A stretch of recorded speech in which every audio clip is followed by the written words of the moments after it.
예, 오늘의 모닝 브리핑 시작하겠습니다. 뭐 주말 사이에 히토류, 추가 관세 100% 이런 것들 때문에 이제 무역 갈등이 다시 커졌고 이게 미증시를 폭락시키는 그런 요인으로 작동을 했죠. 그러면서 뭐 중국의 매출 비중이 큰 기업들 중심으로 이제 많이 빠지는 그런 모습이 나왔는데 일단 이제 외국인 투자자들이 어떻게 반응하는지가 상당히 중요하겠죠. 직전까지 뭐 AI 관련해서 우리나라 이제 반도체주 집중적으로 매수하고 있었잖아요. 그래서 외국인들의 어떤 움직임이 오후 들어서 변화가 생기는지, 그리고 이제 원달러 환율이 1430원 아래쪽에서 관리가 되는지 이 부분 잘 봐야 될 것 같고요. 무엇보다 삼성전자 실적이 내일 나오거든요. 그러니까 잠정 실적 발표 앞두고 삼성전자가 양봉 또는 이제 꼬리를 길게 달 수 있느냐, 그러니까 저점 매수가 가동이 되느냐, 이게 이 부분도 오늘 장에서 중요하게 체크해 봐야 될 사안인 것 같습니다. 뭐 미증시는 뭐 11개 업종 중에서 필수 소비재 빼고 다 빠졌는데 낙폭도 대단합니다. 그러니까 0%대로 하락한 거는 유틸리티 하나밖에 없었고, 빠진 건 대부분 다 막 2%대, 3%대 뭐 이런 식으로 업종 낙폭이 나왔어요. 그러다 보니까 한국 관련 지표도 3% 넘게 빠졌거든요. 그래서 뭐 야간 선물이 거의 4% 가까이 빠졌으니까, 그러니까 장 초반에 우리 증시는 한 140포인트, 그러니까 야간 선물 그대로면 이제 140포인트 정도의 하락 요인을 안고 출발하는 건데, 그러니까 가장 좋은 건 이거보다 절반 이하로 축소시켜 놓은 상태로 오후장으로 흘러가는 게 가장 좋은 결과가 나오게 됐죠. 그러니까 지난 주말 사이에 이제 나왔던 재료로 이 하락 요인이 어느 정도 희석이 됐느냐, 그러니까 이 부분이 오늘장에서 되게 중요한 변수가 될 것 같은데, 일단 조금 부드러워진 측면이 있습니다. 이거 이제 타임라인으로 우리가 지금 생각을 해보면, 제일 처음에 이제 미국에서 그 중동에서 사용되던 군사용 드론에 이게 이제 미국 기술이 적용이 됐다. 그러니까 중국에서 뭐 여러 반군한테 제공한 드론을 살펴보니까 공격용으로 사용됐는데, 살펴보니까 미국 기술, 미국 부품이 사용됐더라. 그래서 이제 중국 기업들을 블랙리스트에 올렸고, 그러니까 중국에서 여기에 맞서서 히토류 수출 통제한다. 그 엔비디아 칩 사지 마. 그러니까 미국 선박에 대해서 항만 수수료를 부과하고, 퀄컴을 비롯해서 주요 기업들에 대해서 반독점법을 위반했다라는 조사를 하고, 이런 것들을 한 방에 몰아서 쭉 올려버렸죠. 그러니까 이제 미국에서는 처음에 이제 트럼프 대통령이 SNS에 뭐 경주에서 안 만날지도 몰라, 이런 식으로 이야기를 하고, 또 11월 1일부터 중국산 제품에 대해서 100% 관세를 부과하겠다고 이렇게 이야기를 했죠. 근데 이게 이제 조금 지나면서 이제 톤다운이 됐어요.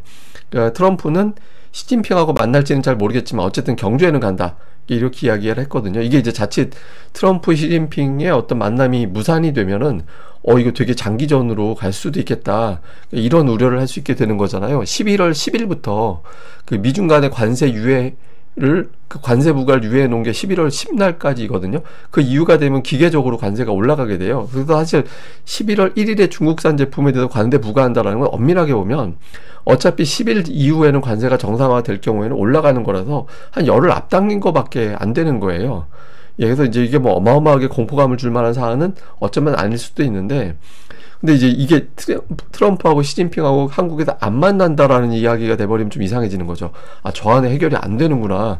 실제로 관세가 부과된 상태로 시작이 됐다가 그 이후에 협상이 진행될지도 모르는구나, 이렇게 또 생각될 수도 있는 거라서 상당히 중요했거든요. 근데 일단 트럼프는 시진핑을 만날지는 잘 모르겠다, 근데 한국엔 간다, 이렇게 해놨기 때문에 뭐 일단 협상은 될 것으로 이제 보여집니다. 그리고 또 중국에서 또 발표하기를, 히토류 통제는 이거는 뭐 전세적으로 공급을 줄이려고 하는 게 아니라 무기로 사용되는 것만 적용을 하는 거고, 산업으로 사용되는 거는 허가다 한다. 그래서 아마도 자기네들이 장담하건대 최소한의 영향만 줄 거다, 공급망에 대해서. 그러니까 뭐 공급 정상적으로 거의 대부분 할 거다라고 이야기를 한 거예요. 그래서 뭐 그러니까 지금 미국이 발끈했던 게 히토류였거든요. 근데 이제 히토류 부분에 대해서 저렇게 이제 언급을 하니까 조금 이게 극단적인 충돌로 갈 가능성은 조금 낮아지나 보다, 이렇게 또 해석이 되는 거죠. 그렇지만 이제 또 중국이 그냥 물러나는 모양은 아니고, 미국이 관세 전쟁 걸면 우리는 그대로 대응할 거다, 당하고 있지는 않을 거다, 이렇게 경고의 메시지도 남겼습니다. 근데 일단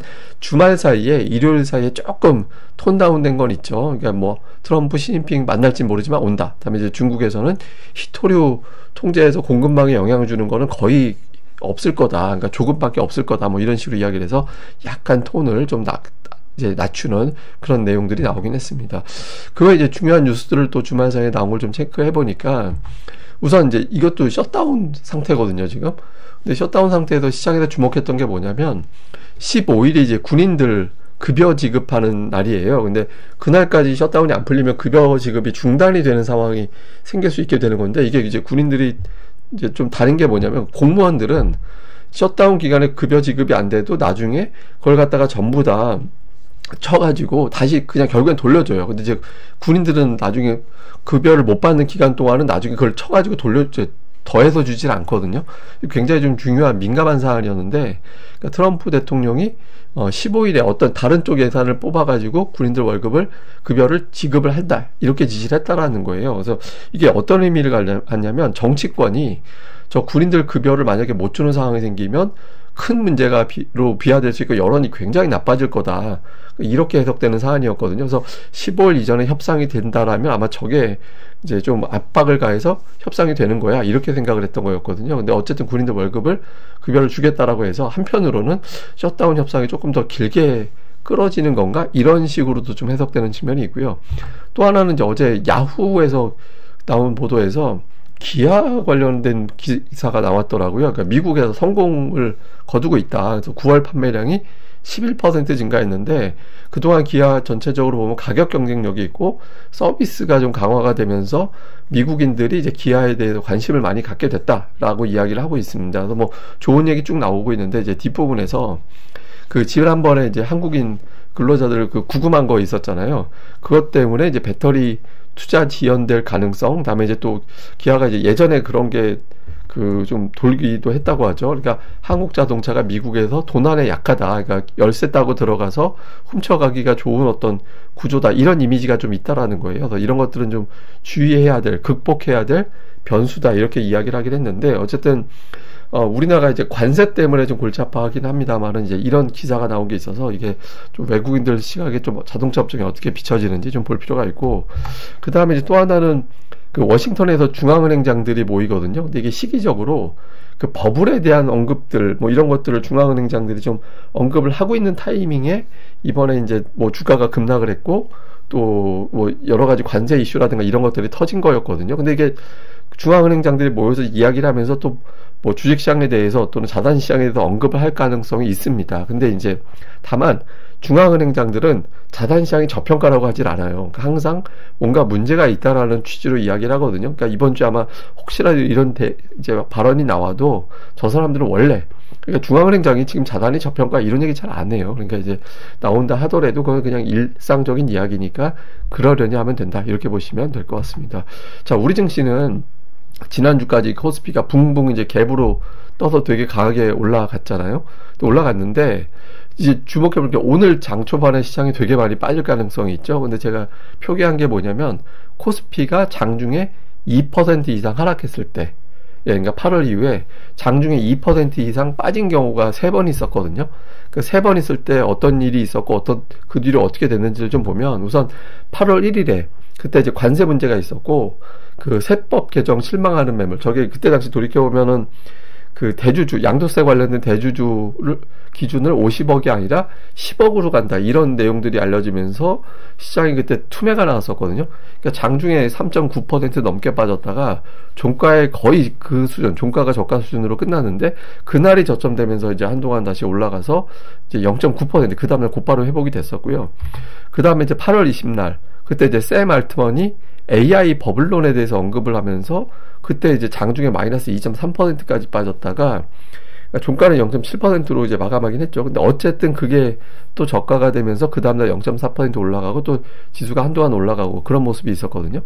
예, 그리고 9월 26일 그때 이제 오라클 버블 이슈, 그런 것들이 또 제기가 되면서 장중에 3% 빠지고 종가는 거의 뭐 낙폭 조금밖에 못 줄이는, 그러니까 2.5% 빠지고 다음날 1.3% 올라가면서 이제 쭉 밀고 올라가는, 예, 그런 상황으로 바뀌게 됐죠. 근데 이걸 제가 왜 보여드리냐면, 통계대로 무조건 될 겁니다라고 보여드리는 게 아니라 그동안의 악재에 대해서는 이렇게 반응해 왔다.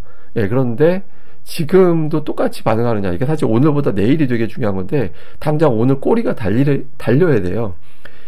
최근에 매수세가 굉장히 강했잖아요. 그러니까 그 매수세가 그대로 존재한다라면 3,600을 돌파시킬 정도로 강한 매수가 들어왔던 게 그대로 살아있다면 이걸 찬스로 볼 거거든요. 그러니까 이게 이제 꼬리를 달 거냐, 아니면 이제 워낙 높은 자리에서 지금 터진 재료라서 이전과 다르게 아예 이거 핑계로 한동안 좀 조정 사이클로 가자 이렇게 갈 거냐. 그러니까 오늘 오후장에서 이제 꼬리를 다는지 여부, 요걸로 우리가 좀 가늠을 해봐야 될 것 같습니다. 근데 이제 역시 핵심은 외국인들이죠. 그러니까 외국인들이 올해 이제 우리 시장에서 이제 매수로 돌아서 있는데 쭉쭉 매수한 게 아니라 사이사이마다 이렇게 쉬어가는 구간이 좀 있었잖아요. 예, 쉬어가는 구간이 좀 있었거든요. 그래서 이게 이제 쉬어가는 구간이 짧지 않았어요. 거의 한 2주 정도? 예, 사이사이마다 이제 그런 게 나왔었거든요. 근데 이제 지금부터 한 2주 동안 쉬어갈 거냐. 그러니까 이것도 되게 중요하죠. 그러니까 뭐 이게 보통 외국인들 자금도 두 가지 다 있거든요. 그러니까 뭐 단기성 자금이 있고 중장기 자금이 있습니다. 우리가 이제 일반적으로는 유럽계 자금은 단기성 자금, 미국계 자금은 장기 자금, 보통 이렇게 구분하긴 했거든요. 뭐 그게 지금도 적용이 되는지는 알 수는 없는데, 자, 오전에 단기성 자금 매도가 되게 많이 나올 거예요. 그러니까 그러고 나서 중장기 자금이 받아낸다라면 이제 내일부터 다시 외국인들이 매수를 쭉 가게 될 가능성이 높은데, 근데 이제 그렇지 않다라면은 중기 자금이 지금 안 나서는 한동안 기다리는 쪽으로 바뀔 수 있거든요. 근데 이제 최근에 외국인들 매수 강도가 워낙 강했기 때문에, 그러니까 이게 하루에 9천억, 3조 2천억, 또 9천억 이렇게 들어왔잖아요. 이게 보면 9월 29일이 결제일 기준으로는 9월 29일부터 이제 10월이었거든요. 결제일 기준은 저게 4분기 시작되는 날짜부터 매수가 들어왔던 거예요. 그래서 저게 이제 가동이 될 거냐, 아니면 그 파생시장 쪽에서 오면 지난주 금요일에 외국인들이 선물 대량 매도, 콜옵션 매도, 풋옵션 매수 이렇게 하락 쪽으로 좀 베팅을 해놓은 게 있었는데, 초반 하락을 이용해서 저거를 방향을 거꾸로 돌려서 뭐 옵션이나 선물 쪽에서 상승 쪽으로 방향을 틀어주느냐, 예를 들어서 뭐 선물 사고 콜 사고 풋 팔고, 그러니까 이런 구도가 되면은 이제 저때하고 반대가 되는 게 되거든요. 그래서 그러니까 이런 어떤 변화가 파생 쪽에서도 생기는지, 그러니까 이 부분들을 같이 좀 봐야 될 것 같습니다. 이게 왜 중요하냐면 오늘 반짝 하락 이용해서 물량 받아가지고 곧바로 이걸 기회로 활용할 거냐, 아니면 아예 핑계김에 좀 많이 쉬자, 뭐 좀 한동안 쉬자, FOMC 때까지 예를 들면 그때까지 쉬자, 뭐 이렇게 갈 수도 있는 거니까 조정의 기간 강도를 좀 가늠해 볼 수 있다, 이렇게 보면 되겠습니다. 그리고 코스닥이 조금 걱정되는 건 뭐냐면, 코스닥은 뭐 이전 저점에서 올라간다, 이게 없었어요. 그러니까 조정이 나오면, 그러니까 이전 저점 아래까지 좀 내려가기도 했었거든요. 보시면, 그러니까 이전 저점보다 조금 더 내려가는 경우가 있었잖아요. 그러니까 만약에 코스닥 같은 경우는 830 밑으로 내려갈 수도 있다, 이렇게 만약에 조정이 나면, 근데 그냥 조정이지 뭐 그게 아니라 신용 터질 수 있거든요. 그동안에 신용이 올라왔던 것들이 제 생각에 한 820 정도? 예, 그 정도 만약에 밑으로 강하게 내려가게 되면 그동안에 쌓여 있었던 신용이 이제 이거 반대 매도 나가겠다, 또는 실제로 반대 매도가 나온다, 이렇게 되면서 매도가 매도를 부르는 좀 안 좋은 사이클이 걸릴 수도 있습니다. 그래서 가급적이면 지난번 저점 위, 그동안의 패턴은 그 기존 저점보다 조금 아래에서 지지되고 돌리기도 했었는데, 이번엔 그렇게 되면 안 되고 그 위로 이제 곧바로 지지가 되면서 이제 좀 버텨주지 않으면 좀 매도가를 부르는 상황이 생길 수 있어서, 그러니까 이 부분을 좀 잘 봐야 될 것 같습니다. 근데 일단 기본적으로는 오늘 장 초반에 코스피는 곧바로 ADR 과매도로 내려가게 되면서 아침에 이제 과매도권으로 내려가게 돼요. 근데 뭐 제가 ADR 가끔가다 한 번씩 보여드리는데, 그 80 내려간다고 해서 무조건 그게 저점이 아니라 뭐 70까지 빠졌다 올라가기도 했잖아요. 근데 보통 과매도권으로 내려가게 되면 2주 이내에 지금보다 종목들의 주가가 조금 더 위에 2주층도 안에 돌이켜보면 과매도로 내려간 날보다는 조금 더 위로 올라가 있는 그런 경우가 많이 있었거든요. 그러니까 근데 그거보다 더 내려가는 케이스들은 뭐냐면, 이걸 계기로 금융위기로 간다, 또는 금융위기급의 걱정스러운 상황으로 간다, 그래버리면 좀 달라집니다. 그러니까 오늘장 사실은 과매도로 빠졌을 때 조금 이제 초반, 오늘부터 이제 오늘 이후부터는 조금 하락 종목 수가 줄어드는 상황으로 가야 되거든요. 그래서 실제로 그런 현상이 나오게 되는지, 이제 삼성전자, 외국인들의 수급, 이런 것들로 보면서 이제 조짐을 가늠을 해보고, 제가 또 오늘 오후 방송에서 그런 내용을 또 정리해 드리겠습니다. 자, 요약을 해보면, 일단 한국 관련 지표들이 3% 넘게 빠졌기 때문에 오늘 기준은 3% 안쪽으로 종가를 끌어올릴 수 있겠느냐, 그러니까 요게 되게 중요할 것 같고요. 그 다음에 특히 이제 이런 과정에서 외국인들이 어떤 업종을 매수하는지, 선물 옵션 변화가 생기는지, 특히 삼성전자가 내일 잠정 실적 발표 나올 텐데 삼성전자에 대해서 외국인의 포지션이 어떻게 되느냐, 그러니까 이제 수출주를 매수하느냐, 아니면 보통 투자자들이 장세에 대한 자신감이 없을 때는 조방원 쪽으로 갔었거든요. 그러니까 조선, 방산, 원전, 그러니까 이쪽으로 갔었는데, 이게 이제 조방원 쪽으로 매수가 이번 주 초반 중반 계속 가게 되면 시장에 대해서 한동안 자신감이 없다라고 봐야 돼요. 근데 그게 아니라 이제 수출주, 대표적으로 이제 반도체 이런 것들을 저점 매수한다라면, 이번 조정은 짧게 보는구나, 이렇게 가늠이 될 수 있어서 이 부분을 잘 봐야 될 것 같습니다.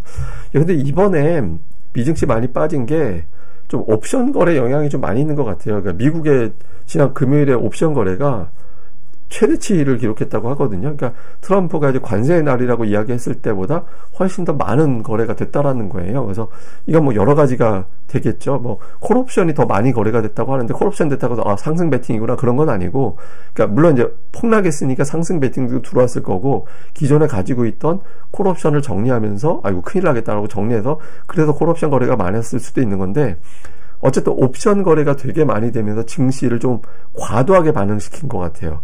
그래서 조금 시장이 왜곡된 게 있는 것 같고, 특히 이제 변동성 지수라는 게 있잖아요. 그러니까 빅스 지표라고 하는데, 이거는 이제 한 달에 S&P 500 지수가 몇 %의 변동성을 보일까요? 이걸 보여주는 거예요. 근데 이게 이제 수치가 높을수록 시장이 위험해, 이렇게 하는 건데, 이게 너무 올라갔어요. 그러니까 보통 보면 올해 하반기부터 보면 대략적으로 20을 넘어가면 그때는 조금 과하게 반응했다, 이렇게 보면서 좀 시장이 좀 과매도로 해석하는 그런 상황이 만들어지긴 했었거든요. 근데 이게 이제 옵션, 여기에 걸려있는 알고리즘 매매가 되게 많습니다. 이게 무슨 얘기냐면, 빅스 지표가 갑자기 폭등을 하면 여기에 기계적으로 걸린 프로그램 매도가 되게 많이 쏟아져요.